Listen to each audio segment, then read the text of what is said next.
Assalamualaikum warahmatullahi wabarakatuh. Waalaikumsalam warahmatullahi wabarakatuh. First of all, let's pray to the God, Allah Subhanahu wa Ta'ala, who give us opportunity to attend our Zoom today. Salawat and salam for our last Prophet Muhammad Sallallahu Alaihi Wasallam, Honorable our lecturer, Miss Fatmawati MPD, and all my beloved. Today we are from Group 5. I'm Novitriana Rahmadani as moderator and my partner Fadela Rahmadani, Andini Febriani, Agnesia Manuela, and Mindy Safitri. Okay, we are going to deliver our material today about 5 applications of the kinetic theory of gas in everyday life. Now, the first material is going to deliver by Agnes. To Agnes, time is yours. Baik, terima kasih moderator. Yang pertama itu adalah materi tentang teori kinetik gas. Next, di mana teori kinetik gas ini adalah suatu teori yang menjelaskan perilaku gas berdasarkan gerakan partikel-partikelnya. Teori ini memandang gas sebagai sekumpulan partikel yang bergerak secara acak dan kinerja gas dapat dijelaskan melalui sejumlah postulat dan asumsi. Beberapa konsep utama dalam teori kinetik gas ini melibatkan aspek-aspek seperti gerakan partikel, tekanan, suhu, dan energi kinetik. Selanjutnya, berikut adalah beberapa aspek kunci dari teori kinetik gas, di mana yang pertama adalah gas terdiri dari partikel-partikel yang bergerak, di mana pada gas ini dianggap terdiri dari partikel kecil disebut molekul ataupun atom, dan partikel ini bergerak secara acak dan terus-menerus mengalami tumbukan satu sama lain. Yang kedua adalah ukuran partikel, di mana volume partikel individu ini dianggap sangat kecil dibandingkan dengan volume total gas, yang artinya volume sebagian besar gas diisi oleh ruang kosong dan interaksi antar partikel itu dianggap minimal. Yang ketiga adalah tumbukan elastis, di mana tumbukan antar partikel ini dianggap elastis, yang berarti energi kinetik total gas tetap konstan selama tumbukan. Meskipun energi kinetik dapat berdistribusi ulang antar partikel, energi total sistem tetap konstan. Yang keempat, tidak adanya interaksi tarik-menarik atau tolak-menolak, di mana partikel gas ini dianggap tidak memiliki interaksi tarik-menarik atau tolak-menolak satu sama lain kecuali selama tumbukan. Ini membuat gas ideal menjadi model sederhana meskipun tidak selalu mempresentasikan dengan sempurna perilaku gaya nyata.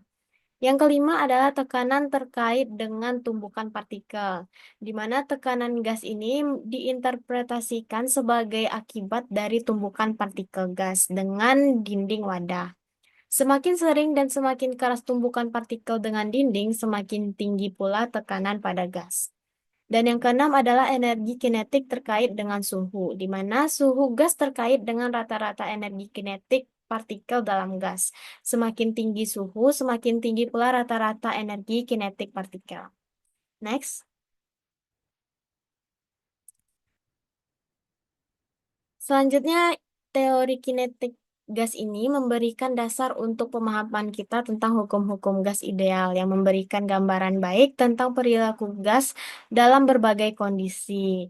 Em, Meskipun teori ini merupakan model sederhana dan mungkin tidak selalu mencakup semua aspek perilaku gas nyata, konsep-konsep ini menjadi dasar bagi pemahaman kita tentang eh, teknik teori kinetik gas, di mana postulat teori kinetik gas ini, agar teori kinetik gas ini menjelaskan alasan reaksi gas, maka kita membutuhkan beberapa asumsi ataupun postulat yang mendukung properti gas. Di mana di antaranya yang pertama, gas akan tersusun dari banyak partikel. Yang kedua, jumlah molekul yang sangat banyak tersebut menjadikan perilaku statistik yang dapat diterapkan.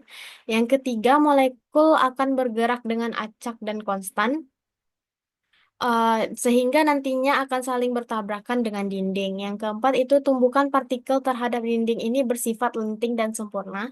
Selanjutnya, interaksi molekul dapat tidak dianggap. Yang keenam itu volume molekul gas ini bisa diabaikan bila dibandingkan dengan volume wadahnya. Yang ketujuh, suhu dari sistem ini merupakan salah satu yang menyebabkan pengaruh energi kinetik partikel gas. Yang kedelapan, efek-efek mekanika kuantum yang diabaikan. Yang kesembilan, berbagai efek relativistik tidak bisa diabaikan. Yang kesepuluh, waktu terjadinya tumbukan dapat diabaikan karena nilainya berbanding lurus dengan waktu tumbukan. Dan yang terakhir, waktu berbanding terbalik terhadap persamaan gas molekul. Selanjutnya,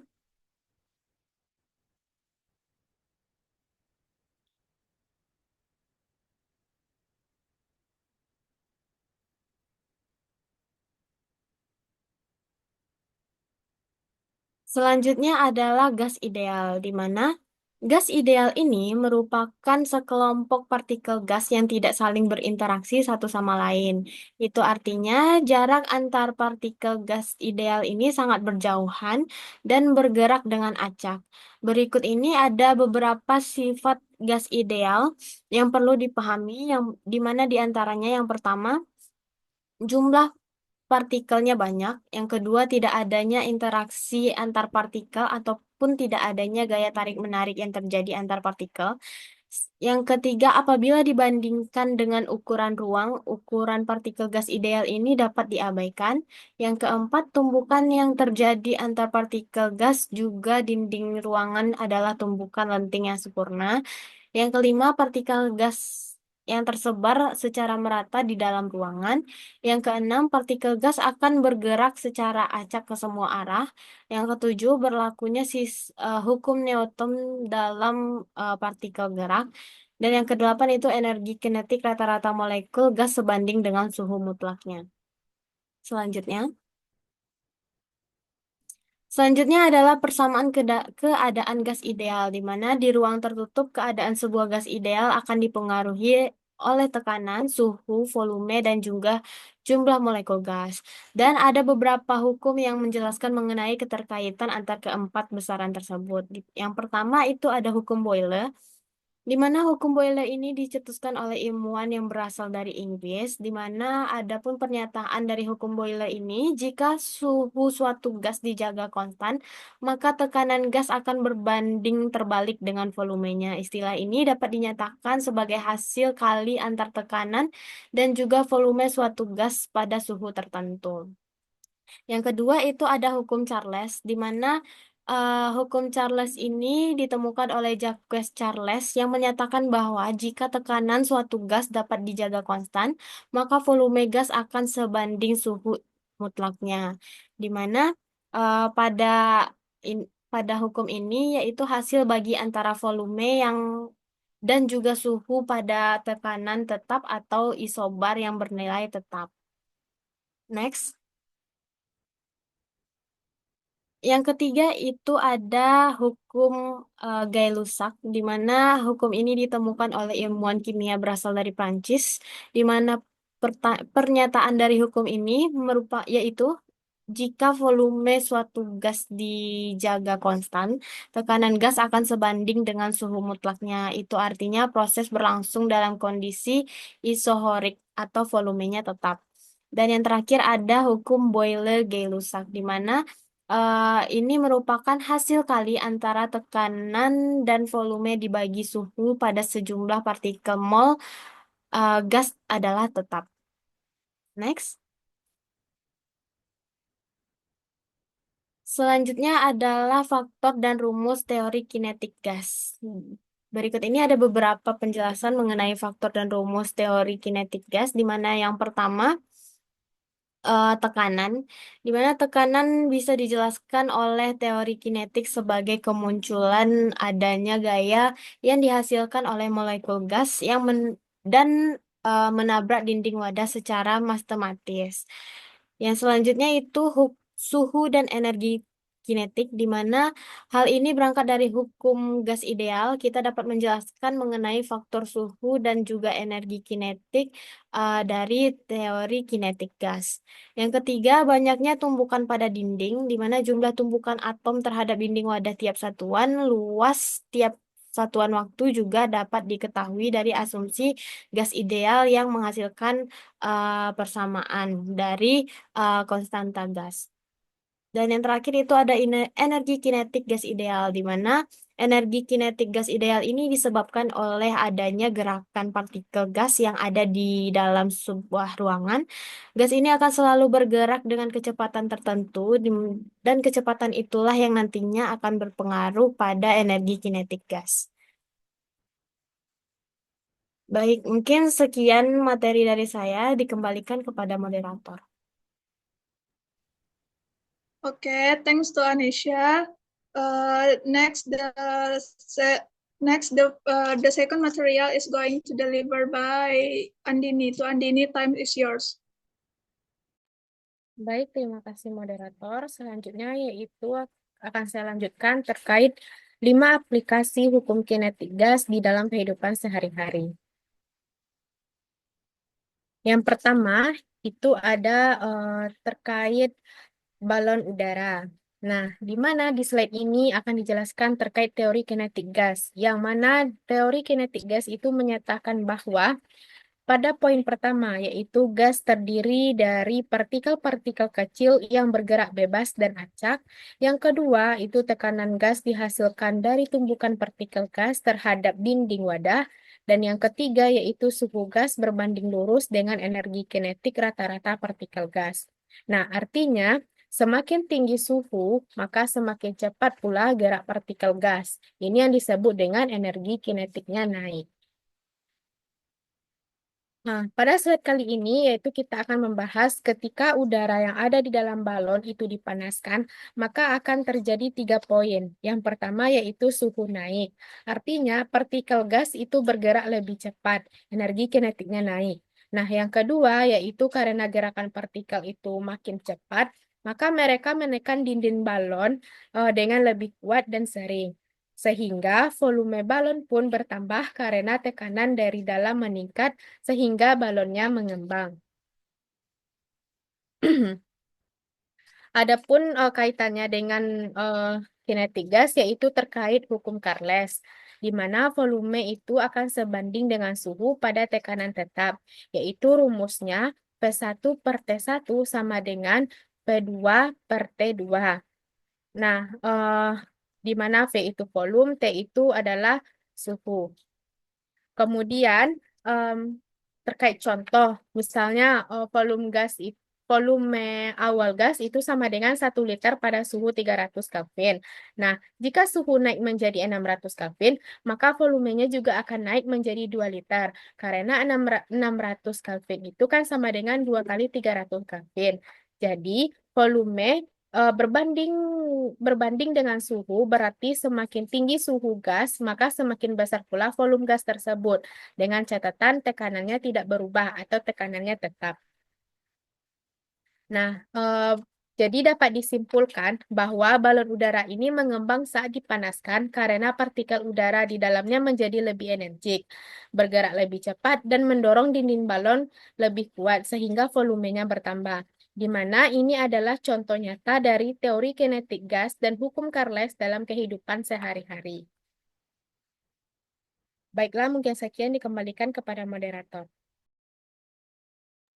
Okay, thanks to Andini. The next material is delivered by me.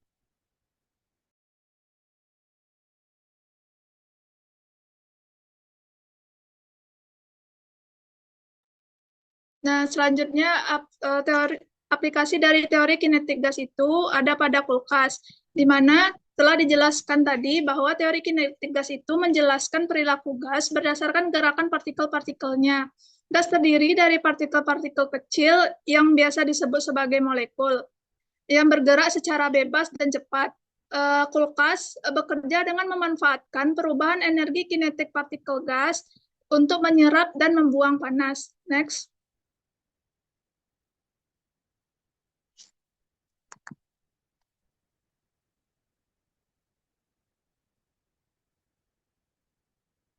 Nah, kemudian bagaimana sih proses kulkas itu menerapkan prinsip dari teori kinetik gas? Nah, di dalam kulkas itu terdapat bagian-bagiannya. Yang pertama itu ada kompresor atau mesin pemampat gas. Mesin pemampat gas pada kulkas ini terletak di bawah belakang kulkas yang fungsinya untuk memampatkan gas pendingin refrigeran sehingga gas jadi lebih padat dan panas. Nah, di mana teori kinetik gas itu yaitu saat partikel gas dipadatkan, mereka akan bergerak lebih cepat, kemudian suhu dan tekanan akan naik. Kemudian pada bagian kondenser coil atau kumparan kondensor, pipa di belakang kulkas yang terletaknya tentunya di belakang kulkas yang berbentuk seperti pipa. Fungsi dari kumparan kondensor ini yaitu membuang panas dari gas panas ke udara luar, sehingga gas berubah jadi cair. Kemudian teori kinetik gasnya itu saat gas kehilangan panas, partikel bergerak lebih lambat dan saling mendekat. Kemudian yang terjadi adalah perubahan wujud dari gas ke cair. Next. Nah, selanjutnya yaitu ada bagian katup ekspansi, yaitu pipa kecil yang sempit. Jadi kulkas ini memiliki katup ekspansi, yaitu pipa kecil yang letaknya sebelum masuk ke dalam kulkas. Fungsinya adalah untuk menurunkan tekanan dan suhu cairan refrigeran. Teori kinetik gas pada bagian ini yaitu ketika tekanan turun, partikel menyebar lebih jauh dan bergerak lebih lambat. Kemudian suhu akan turun. Kemudian ada bagian dari evaporator atau bagian pendingin di dalam kulkas yang letaknya di balik dinding ruang pendingin. Fungsinya yaitu untuk mengambil panas dari makanan dan udara di dalam kulkas. Cairan refrigeran ini akan menyerap panas dan menguap menjadi gas. Teori kinetik gasnya ini saat menyerap panas, partikel refrigeran bergerak lebih cepat dan berubah jadi gas. Kemudian inilah yang membuat kulkas menjadi dingin. Next.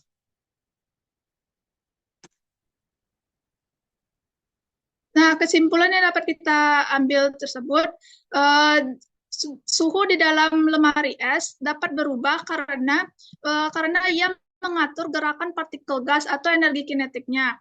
Hal ini dilakukan melalui proses kompresi, ekspansi, dan transfer panas. Kemudian partikel gas di dalam lemari es akan bergerak dan saling bertabrakan dengan dinding pipa seperti di kondensor dan evaporator.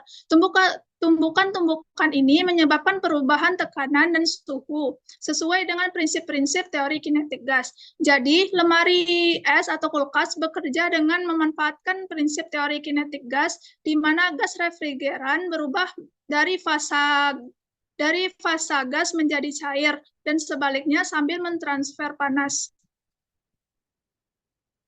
Oke, mungkin sekian penjelasan dari saya. The next material is delivered by Dela. To Dela, time is yours.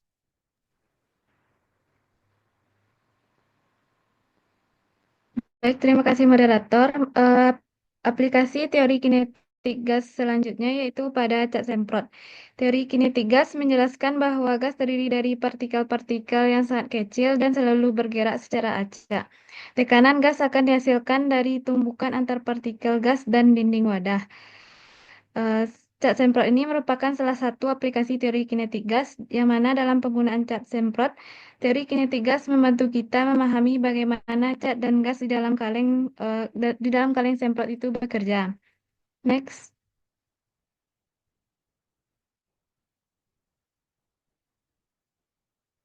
Selanjutnya yaitu ada partikel gas dalam cat semprot, di mana terdapat dua zat yang berbeda di dalam satu kaleng dalam cat semprot tersebut, yaitu campuran cat cair dan gas propelan.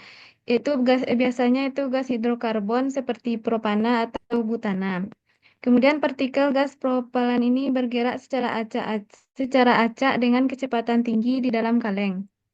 Next.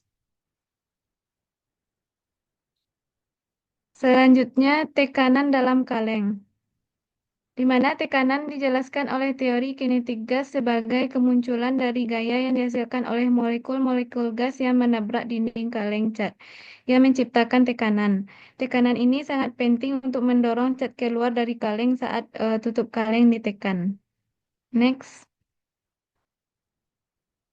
Selanjutnya itu proses penyemprotan.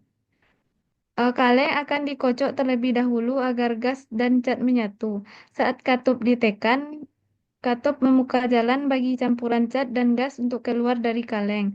Tekanan tekanan tinggi di dalam kaleng memaksa campuran ini keluar melalui nosel kecil.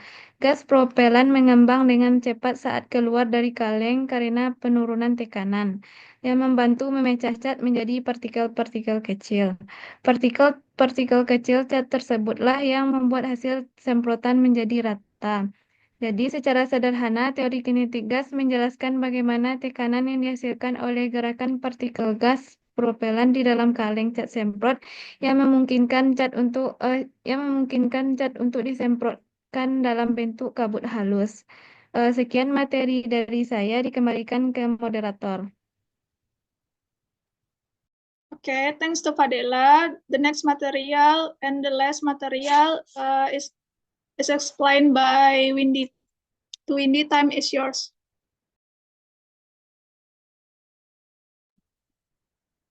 Baik, terima kasih kepada moderator. Selanjutnya, di sini saya akan menjelaskan penerapan teori kinetik gas pada pompa ban.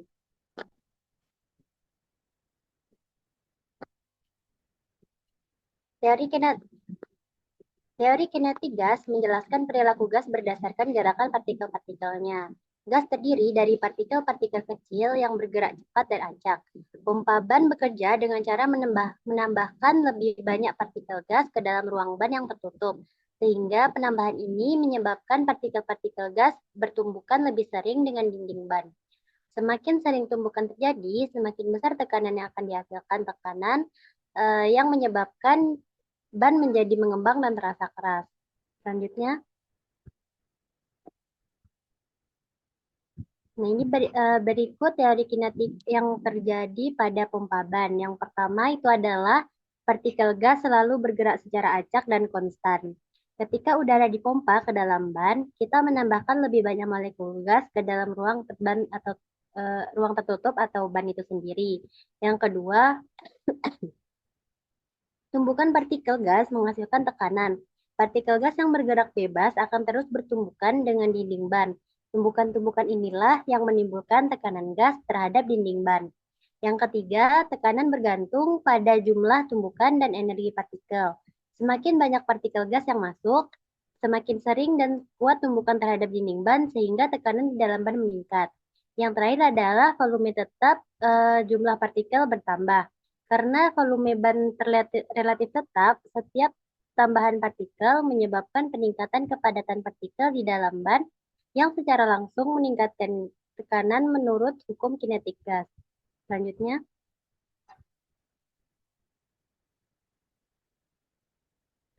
penerapan pada AC, di mana teori kinetik gas menjelaskan perilaku gas berdasarkan gerakan partikel-partikelnya. Gas terdiri dari partikel-partikel kecil yang bergerak secara bebas dan acak. Nah, AC ini bekerja dengan memanfaatkan perubahan energi kinetik dari partikel gas atau refrigeran dalam sistem tertutup. Saat refrigeran menyerap panas dari udara ruangan, energi kinetik partikel meningkat menyebabkan perubahan wujud dari cair menjadi gas. Kemudian gas ini dikompresi sehingga partikel saling bertumbukan lebih sering dan tekanannya naik. Setelah itu, gas didinginkan kembali sehingga energinya turun dan partikel kembali menjadi cair. Proses ini berulang untuk menjaga suhu ruangan tetap sejuk. Selanjutnya,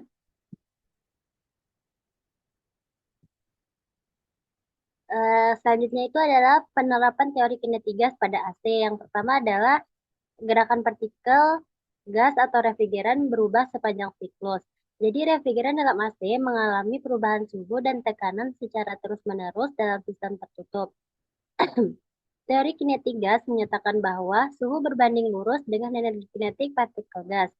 Jadi saat refrigeran menyerap panas dari udara ruangan, energi kinetik partikel-partikel gas meningkat. Selanjutnya saat dikompresi, tekanan meningkat. Kompresor menekan gas refrigeran sehingga volumenya mengecil. Partikel-partikel gas menjadi lebih rapat, frekuensi tumbukan meningkat, maka tekanan pun naik.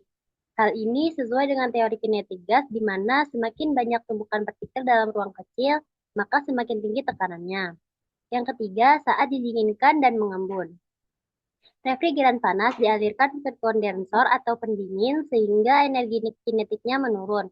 Nah, partikel-partikel gas bergerak lebih lambat sehingga turun dan refrigeran mengembun kembali menjadi cair.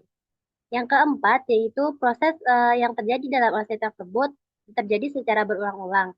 Perubahan energi kinetik partikel gas atau akibat penyerapan dan pelepasan panas menjadi dasar dari proses pendinginan AC. Nah, ini membuktikan bahwa teori kinetik gas digunakan untuk menjelaskan bagaimana perubahan suhu, tekanan, dan wujud refrigeran terjadi dalam sistem AC. Selanjutnya, nah ini merupakan skema dari siklus cara kerja AC itu sendiri, di mana udara panas dari ruangan diserap oleh evaporator. Nah, refrigeran gas dikompresi oleh kompresor, dan dari kompresor tadi gas dialirkan ke kondensor, sehingga refrigeran cair yang dihasilkan oleh kondensor itu kembali ke evaporator melalui katup ekspansi. Sehingga udara dalam ruangan menjadi dingin karena siklus yang terjadi dalam AC tersebut. Baiklah, itulah materi dari saya kembalikan ke moderator. Oke, thanks to Windy. Mungkin telah berakhirnya mungkin dari penjelasan terakhir dari Windy tadi, maka berakhir pula penjelasan terkait penerapan dari 5 aplikasi yang menerapkan prinsip teori kinetik gas. Jika ada salah kata dan penjelasan, kami mohon maaf. Assalamualaikum warahmatullahi wabarakatuh. Waalaikumsalam warahmatullahi wabarakatuh.